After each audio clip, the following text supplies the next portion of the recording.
स्वागत है दोस्तों आप सभी का इस वीडियो में। दोस्तों आज के इस वीडियो में मैं आपको डीएसएसबी का जो एग्ज़ाम चल रहा है इस समय अक्टूबर में, एलडीसी जूनियर असिस्टेंट स्टेनोग्राफर वगैरह का जो एग्ज़ाम उसमें चल रहा है, तो उसमें जितने क्वेश्चन आए हैं मैथ के, उसी का कुछ क्वेश्चन जो मुझे याद हो पाया है मैं उसको आपको क्वेश्चन बताऊँगा कि किस किस तरीके का मैथ का क्वेश्चन आ रहा है। दोस्तों जैसा कि आप जानते हैं कि मैथ का क्वेश्चन जो है, सारे क्वेश्चन अच्छे क्वेश्चन आ रहे हैं डीएसएसबी में, बहुत ही कैलकुलेटिव आप कह सकते हैं। ऐसा नहीं है कि सारा क्वेश्चन कैलकुलेटिव आ रहा है, लेकिन मोर देन 25 क्वेश्चन आपका कैलकुलेशन ज़्यादा अच्छा मांग रहा है। तो दोस्तों उसी में मैंने भी डीएसएसबी का एग्ज़ाम दे दिया है, तो मुझे जहाँ तक याद हो पा रहे हैं जितने क्वेश्चन, मैं आपको उसी क्वेश्चन का सलूशन करवाने के लिए ये वीडियो बनाया हूँ। तो दोस्तों बिना किसी देरी के आइए हम सबसे पहले अपना पहला क्वेश्चन करते हैं। जो हमारा पहला प्रश्न है दोस्तों, वो मैथ का ये दिया हुआ था कि 1,48,000 रुपये मूलधन पर 2 वर्ष का चक्रवृद्धि ब्याज ज्ञात कीजिए यदि प्रथम वर्ष के लिए ब्याज दर 12% वार्षिक रूप से संयोजित हो एवं दूसरे वर्ष के लिए 10% वार्षिक दर पर अर्धवार्षिक रूप से संयोजित हो। इसका मतलब क्या कह रहा है जानते हैं दोस्तों? इसका मतलब कह रहा है एक मूलधन है 1,48,000 का एक आपका मूलधन है। इस पर क्या किया है, 2 वर्ष का चक्रवृद्धि ब्याज ज्ञात करना है आपको। पहले वर्ष का चक्रवृद्धि ब्याज 12% है, दूसरे वर्ष का 10% है। ये जो 12% है वो एनुअली आपका कंपोजिट हो रहा है, और ये वाला जो है हाफ ईयरली आपका कंपोजिट हो रहा है। ठीक है, पहले साल का 12% है तो 12 कितना 148,000 इंटू 12% निकाल लीजिए इसका। उसके बाद अगले का क्या करिए, अब देखिए ये 10% है, 10% जो है 10% वार्षिक दर है, लेकिन ये जो कंपाउंड हो रहा है हाफ ईयरली मतलब 6 महीने पे, तो ये 5% एक 6 महीने का हो जाएगा, 5% दूसरे 6 महीने का हो जाएगा। तो इसका जो ईयरली जो निकलेगा वो कितने का निकलेगा जानते हैं? 5 5 10, 5 प्लस 5 इंटू 5/100, तो ये आ जाएगा कितना जानते हैं? ईयरली आ जाए 10 + 2 5%।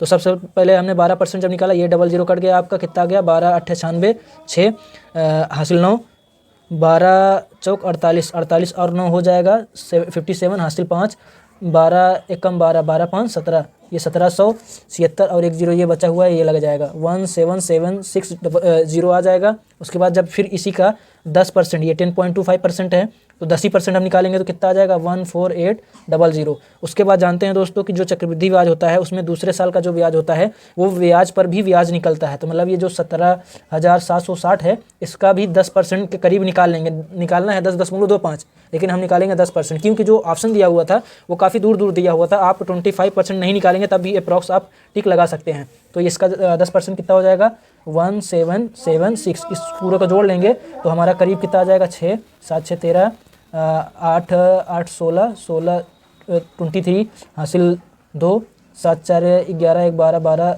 2 14 और ये हो जाएगा 3।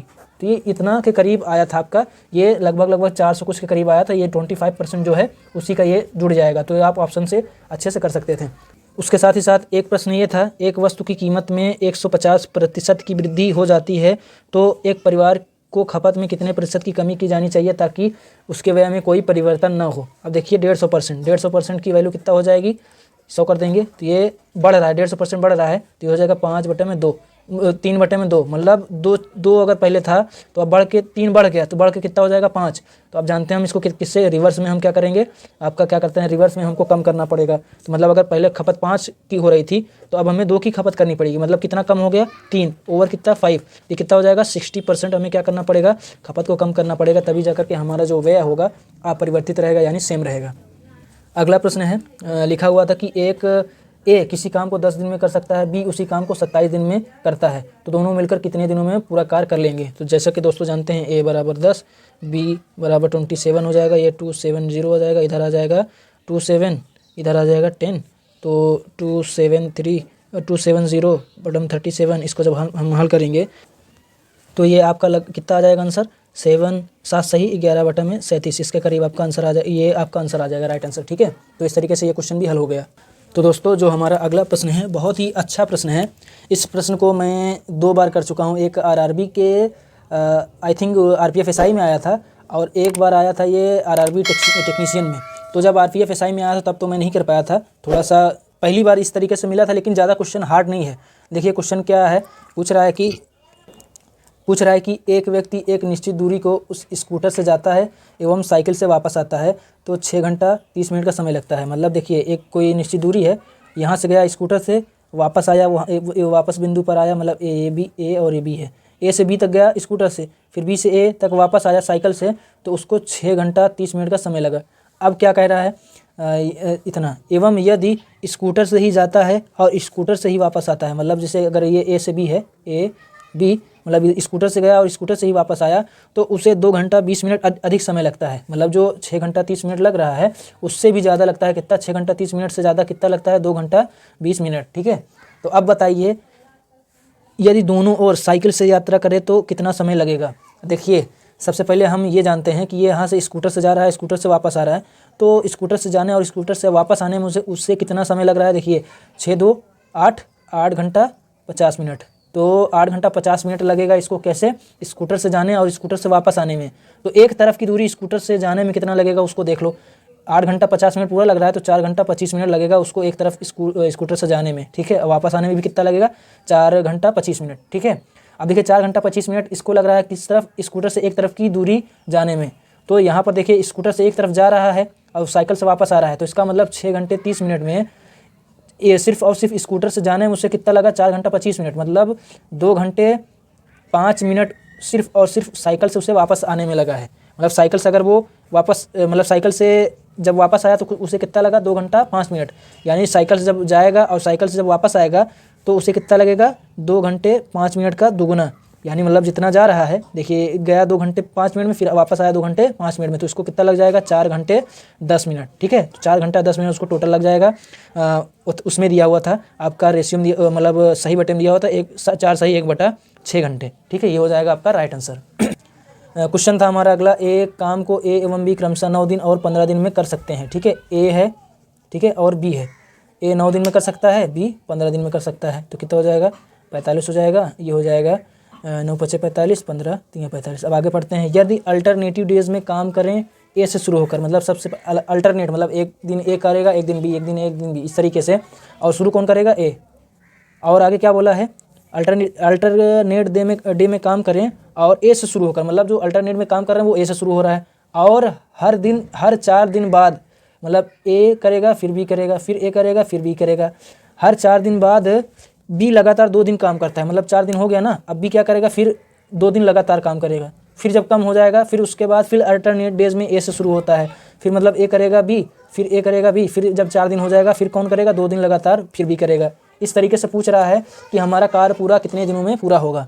तो आंसर आपका देखिए कैसे निकलेगा, ए करेगा पहले दिन 5, फिर 3, फिर 5, फिर 3, फिर क्या करेगा? बी 3 और 3, फिर कितना? 5, फिर कितना? 3, फिर 3, 5 3, फिर 3 और 3। अब देखिए हमको 45 काम करना है, तो 8 8, ये हो गया 16, इधर हो गया कितना? 3 और 3 6, फिर कितना हो गया? 16, ये हो गया कितना? 3 × 6, 16 16 32, 32 और 6 हो जाए कितना? 32 + 12, आपका कितना हो गया? 44 दिन हो गया हमारा, 44 वर्क हो गया। अब बचा कितना? 45 काम है, मतलब एक क्या कहते हैं काम बाकी है। अब एक दिन अगले दिन कौन सा शुरू करेगा? ए शुरू करेगा ना। ए एक दिन में 5 काम करता है, तो एक काम करने में उसे कितना लगेगा? 1/5।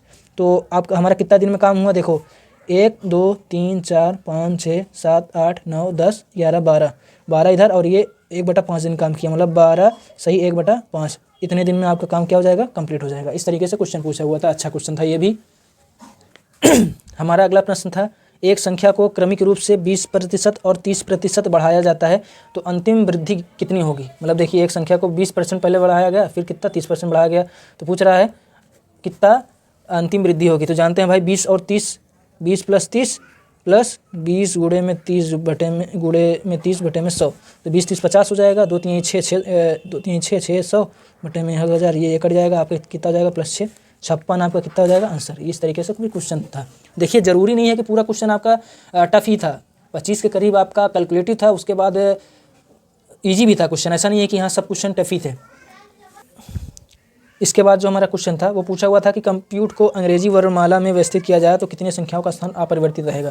जैसे कंप्यूट देखिए COMPUTE, तो ये हो जाएगा कितना? 3, ये कितना? 15, ये कितना? 13, ये कितना? 16, ये कितना? 21, ये 20, ये 5। ठीक है, इस तरीके से आपको, अब देखिए अगर हम ये इसकी क्या हो गई प्लेस वैल्यू, 3 15 13 16 21 20 और 5, तो अब देखिए जब प्लेस वैल्यू मतलब अकॉर्डिंग करेंगे तो सबसे पहले 3 आएगा, फिर उसके बाद कितना आएगा 5 आएगा, ये 3 हट गया, ये 5 हट गया, फिर उसके बाद कितना आएगा सबसे छोटा 13 आएगा, ये भी हट गया, उसके बाद कितना आएगा 15 आएगा, फिर उसके बाद कितना आएगा 16 आएगा, ये भी हट गया, फिर उसके बाद कितना आएगा 20 आएगा, ये भी हट गया, फिर उसके बाद कितना आएगा 21 आएगा। ठीक है, ये भी हट गया, सब हो गए। तो देखिए 3 की वैल्यू सेम है, 13 की वैल्यू सेम है, 20 की वैल्यू, मतलब 3 जो ऐसे हैं आपके लेटर उसका स्थान अपरिवर्तित रहेगा, तो इसका आंसर हो जाएगा 3। ठीक है, अब देखिए हमारा अगला जो प्रश्न था वो था मेंसुरेशन से। क्या पूछा हुआ था कि एक शंकु का व्यास 32 सेंटीमीटर एवं तिर्यक ऊंचाई 65 सेंटीमीटर है, तो शंकु का आयतन ज्ञात कीजिए। अब देखिए शंकु का आयतन क्या होता है 1/3 पाई आर स्क्वायर एच। ठीक है, तो आर की वैल्यू हमें यहाँ से मिल जाएगी, आधा कर देंगे, एच की वैल्यू हमें निकालना है। तो जब आर की वैल्यू देखिए 32 है, 32 का आधा जब हम करेंगे तो कितना हो जाएगा 16। अब जैसे कि हम जानते हैं तिर्यक ऊंचाई कैसी होती है, देखिए ये रेडियस होगा नीचे वाला, ये रेडियस होगा, मतलब जब पूरा बनता है तो ये आधा रेडियस, ये उसकी हो जाएगी हाइट और ये हो जाएगी उसकी स्लांट हाइट। तो देखिए ये रेडियस है हमारा 16 और ये है 65। अब हम जानते हैं कि ट्रिपलेट होता है 16, 63 और 65, तो ये हमारा ये हाइट कितनी हो जाएगी 63। तो ये 63 हमारी हाइट हो जाएगी, 16, 63, 65 ये ट्रिपलेट से, तो हम आराम से निकाल सकते हैं 1/3 इंटू पाई की जगह पाई वो रखा था, मतलब आंसर में पाई करके ही दिया हुआ था। आर की जगह क्या हो जाएगा 16 × 16 इंटू 63, ये 3 से 3 काट देंगे, कितना हो जाएगा हमारा ये 3 दूनी 6, 3 एकम 3। तो हमारा आंसर कितना आ जाएगा 16 × 16 कर देंगे 256 × 21 करेंगे और पाई लगा देंगे, हमारा आंसर कैलकुलेट करने के बाद आ जाएगा। अब देखिए अगला जो प्रश्न था पूछा हुआ था एक घन का आयतन ज्ञात कीजिए जिसकी भुजा 18 सेंटीमीटर है। घन का आयतन जानते हैं भाई, भुजा का क्यूब कर देंगे। 18 का क्यूब कितना होता है, 18 का क्यूब होता है 5832, तो ये आपका क्या हो जाएगा आंसर, ये घन का आयतन हो जाएगा। ठीक है, बढ़ते हैं अगले प्रश्न की ओर। देखिए दिया हुआ था एक चक्रवृद्धि ब्याज, मतलब एक मूलधन दिया हुआ था, 2 साल के लिए चक्रवृद्धि ब्याज पूछा था जब रेट बराबर कितना हो 20%। तो 20% जानते हैं भाई, 20% प्लस 20% प्लस 20 इंटू 20 बटा में 100, तो कितना आ जाएगा 44% हमारा क्या हो जाएगा चक्रवृद्धि ब्याज का कुल अमाउंट हो जाएगा। तो जितना मूलधन दिया हुआ था, मूलधन मुझे याद नहीं आ रहा है, उसी का 44% निकाल लेंगे तो हमारा क्या आ जाएगा चक्रवृद्धि ब्याज 2 साल के लिए। ठीक है, देखिए अगला प्रश्न जो हमारा था वो पूछा हुआ था कि एक व्यक्ति पहले 100 किलोमीटर की दूरी 50 किलोमीटर प्रति घंटा एवं अगले 150 किलोमीटर की दूरी 60 किलोमीटर प्रति घंटे की चाल से तय करता है। कुल दूरी के लिए उसका औसत चाल जानते हैं भाई क्या होता है, कुल दूरी बटा में कुल समय, कुल दूरी बटा में कुल समय। अब देखिए कुल दूरी कितना हो गया 100, ये इधर और इधर कितना 150, तो हो गया 250। और कुल समय जब इधर लगे, देखिए जब 50 से जाएगा 100 किलोमीटर तो उसको लगेगा कितना 2 घंटा, और जब 150 किलोमीटर जाएगा 60 से तो उसको लगेगा कितना 2.5, तो कितना हो गया 250 बटा में 4.5, इसकी हो जाएगा, इसको हटा दीजिए, 5 × 5 = 25 और 5 × 9 = 45, तो 500 बटा में 9 कितना आ जाएगा 55.55 किलोमीटर उसकी क्या हो जाएगी औसत किलोमीटर प्रति घंटा औसत चाल हो जाएगी उसकी। ठीक है, अगला जो प्रश्न है वो पूछा हुआ था 20 संख्याओं का औसत 30 दिया हुआ था, यदि दो संख्या थी 25 और 35 उसको निकाल दिया जाए तो नया औसत क्या होगा। अब देखिए अगर 20 संख्या का औसत 30 दिया हुआ है, अब मान लीजिए हम मान लेते हैं 20 को 20 ही संख्या क्या है 30 ही है, अगर 30 ही है, अगर 30 में से 30 निकाल लेंगे तो संख्या बच जाएगी कितना 19, तो 19 संख्याओं का भी औसत कितना होगा 30 ही रहेगा भाई, हर संख्या 30 है। अगर लेकिन यहाँ पर दिया हुआ है कितना, एक संख्या 25 है और दूसरी संख्या कितना है 35, मतलब एक संख्या के जाने पर 5 का घाटा हो रहा है और मतलब 5 का फायदा हो रहा है। 25 अगर जाएगा, अगर 25 को हटाया जाए, कम वाली संख्या को हटाया जाए तो औसत क्या होगा बढ़ जाएगा, फ़ायदा होगा। लेकिन अगली संख्या कितना है 35 मतलब 30 से कितना 5 ज़्यादा है। अब जब ज़्यादा वाली संख्या जाएगी तो औसत में क्या होगा घाटा होगा, कितने का 5 का। अब देखिए 5 का घाटा प्लस हो रहा है, 5 का घाटा माइनस हो रहा है, तो ये कट के कितना हो जाएगा 0, मतलब जो संख्या आएगी हमारी की संख्या का जो 18 संख्याओं का औसत रहेगा वो भी कितना रहेगा 30, क्योंकि यहाँ पर नेट डिफ्लेक्शन क्या है 0 है। इससे भी कर सकते हैं आप, और कैलकुलेट करके जो होता है उससे भी कर सकते हैं आप। और देखिए अब जो क्वेश्चन मैं आपको कराऊंगा लगभग ये रीजनिंग वगैरह और जनरल नॉलेज वगैरह के क्वेश्चन हैं। जैसे क्या पूछा हुआ था 2025 का क्रिकेट क्षेत्र में पाली उमिगर पुरस्कार किसका विजेता कौन है। देखिए ये क्वेश्चन मैंने पढ़ा नहीं था, करंट अफेयर तो मैं पढ़ता नहीं हूँ, लेकिन मैं तुक्का लगाया जसप्रीत बुमराह और सही भी हो गया। मैं बाद में जब चेक किया तो जसप्रीत बुमराह सही था, ये राइट आंसर आपका सही हो जाएगा जसप्रीत बुमराह। ठीक है, बढ़ते हैं हम अपने अगले प्रश्न की ओर। पूछा हुआ था स्वर्ण रेखा नदी है, स्वर्ण रेखा नदी का उद्गम स्थल, मतलब पूछा हुआ था कि उड़ीसा में स्वर्ण रेखा नदी का उद्गम स्थल कहाँ पर है, मतलब स्वर्णरेखा नदी से ही आपका बाढ़ वगैरह कुछ ऐसा आया था, इस तरीके से देख कर पूछा था। तो पूछा था इसका उद्गम स्थल कहाँ है, तो मैंने इसका गलत लगा दिया, मैंने इसका लगा दिया था मध्य प्रदेश। मध्य प्रदेश नहीं है, ये है इसका झारखंड के एक गाँव से इसका उद्गम स्थल है स्वर्णरेखा नदी का, ठीक है। तो ये गलत हो गया मेरा। दूसरा दिया हुआ था कि हिमालय के तलीय भाग में, मतलब जो एकदम नीचे होता है बेस में, कौन से वन पाए जाते हैं, तो इसका आंसर हो जाएगा कितना, पर्णपाती वन पाए जाते हैं हिमालय क्षेत्र के तलीय भाग में या बेस में, ठीक है। उसके साथ ही साथ इतिहास का दिया हुआ था कि अलाई दरवाजे का निर्माण किसने कराया था, जैसे कि दोस्तों जानते हैं अलाई दरवाजे का निर्माण अलाउद्दीन खिलजी ने करवाया था, तो ये आपका राइट आंसर हो जाएगा। उसके बाद पूछा हुआ था कांचीपुरम किसकी राजधानी है, तो कांचीपुरम हम जैसे कि जानते हैं दोस्तों, इसमें ऑप्शन दिया हुआ था पांड्या, पल्लव, चोल और चेरा। तो पल्लव जो होंगे उसके राइट आंसर हो जाएंगे कांचीपुरम, ठीक है। ये आपका उसकी वहाँ पर तमिलनाडु के क्षेत्र में पल्लव वंश जो था वो विकसित हुआ था, ठीक है। दोस्तों अगला जो प्रश्न है वो पूछा हुआ था कि राज्यपाल के इस्तीफे का वर्णन किस अनुच्छेद में किया गया है, मतलब जो आपका राज्यपाल जो होता है, जो अनुच्छेद देता है वो जो इस्तीफा देता है वो किस अनुच्छेद में उसके इस्तीफे का वर्णन किया गया है। तो देखिए दोस्तों 156 में ही चारों का चारों ऑप्शन था, उसी में क्या करके 4 3 2 1 करके दिया हुआ था। तो मैं भाई इसको इतना डीपली नहीं पढ़ा था, तो मैंने इसको लगाया ही नहीं। मैं सोचा यार क्यों लगाया जाए, फालतू में गलत हो जाए, तो मैंने इसका नहीं लगाया। उसके साथ ही साथ पूछा हुआ था कि 2024 तक कुल कितने शास्त्रीय नृत्य हैं, इसका दिया हुआ था 8, 6, 9 और 11 ऐसे कुछ करके दिया, तो मैंने 8 लगा दिया। 8 मुझे जहाँ तक मालूम है 8 ही होता है, अभी तक तो 8 ही है भाई, 2022 में भी हो सकता है 8 ही होगा। और इसके साथ ही साथ पूछा था जाट जटिन लोक नृत्य किस राज्य से संबंधित है, मैं ये पढ़ के गया था बिहार, तो बिहार में मैंने बिहार से लगा दिया, तो राइट आंसर हो गया। उसके साथ साथ पूछा था कि 2024 का सर्वश्रेष्ठ हॉकी प्लेयर, तो 2024 का सर्वश्रेष्ठ हॉकी प्लेयर मैंने इसको तुक्का मारा लेकिन गलत हो गया। देखिए मैं दो में कंफ्यूज था, एक हरमनप्रीत सिंह और एक मनप्रीत सिंह, तो मुझे लगा कि यार मनप्रीत सिंह ही होंगे, तो मनप्रीत सिंह को जब मैंने टिक किया, बाद में जब चेक किया तो ये गलत है, ये है हरमनप्रीत सिंह को 2014 का सर्वश्रेष्ठ हॉकी प्लेयर दिया गया, तो ये वाला गलत हो गया था मेरा। उसके बाद ये हिंदी का पूछा हुआ था खगेश का पर्यायवाची पूछा हुआ था। खगेश जैसे कि जानते हैं आप क्या होता है, खग मतलब होता है पक्षी और एस मतलब होता है भगवान, मतलब भगवान, यानी कि पक्षियों का राजा कौन है, पक्षियों में सर्वश्रेष्ठ कौन है, तो वो हो जाएगा गरुड़, तो गरुड़ आपका क्या हो जाएगा राइट आंसर। उसके साथ ही साथ पूछा हुआ था इंडिया एआई किसके द्वारा बनाया गया, मतलब इंडिया एआई किसके द्वारा लॉन्च किया गया, तो जैसा कि दोस्तों मैं इसको भी नहीं लगाया क्योंकि 2 ऑप्शन तो मैंने हटा दिया, लेकिन 2 में मैं कंफ्यूज था। एक दिया हुआ था साइंस एंड टेक्नोलॉजी मिनिस्ट्री, मतलब ministry of science and technology, और दूसरा हुआ था मिनिस्ट्री ऑफ इंफॉर्मेशन एंड ऐसा कुछ था, ब्रॉडकास्टिंग ऐसा कुछ करके, तो मैंने इसको भी नहीं लगाया, ये छोड़ दिया मैंने। अगला प्रश्न दिया हुआ था एस्थेटिक का और एंटोनिम्स पूछा हुआ था। एस्थेटिक मतलब दिया हुआ था, इसका एंटोनिम पूछा हुआ था। तो एस्थेटिक मतलब होता है भाई जो फिजिकल प्लीजर से दूर रहे, मतलब जो फिजिकल प्लीजर से, ये भौतिक के जो जितनी चीज़ें हैं उनसे दूर रहे अपने आप को जीवन से, मतलब जो सन्यासी जीवन जीना चाहे वो होता है एस्थेटिक, ठीक है। इसका आपका एंटोनिम बताना था। इसके साथ साथ ईडियम पूछा हुआ था बीट अराउंड द बस, ये पूछा हुआ था। उसके बाद 40 विंग्स का ईडियम पूछा हुआ था, ओवर द मून पूछा हुआ था। मतलब 3 से 4, 3 तो मुझे याद है, जहाँ तक हो सकता है एक आध और रहा होगा ईडियम्स, 3 से 4 ईडियम्स आपका पूछ रहा है। इंग्लिश में ईडियम मतलब इंग्लिश में वो कैब पोर्शन में ईडियम सबसे ज़्यादा आ रहा है, ठीक है। 1 वर्ड सब्स्टिट्यूशन भी हो गया था।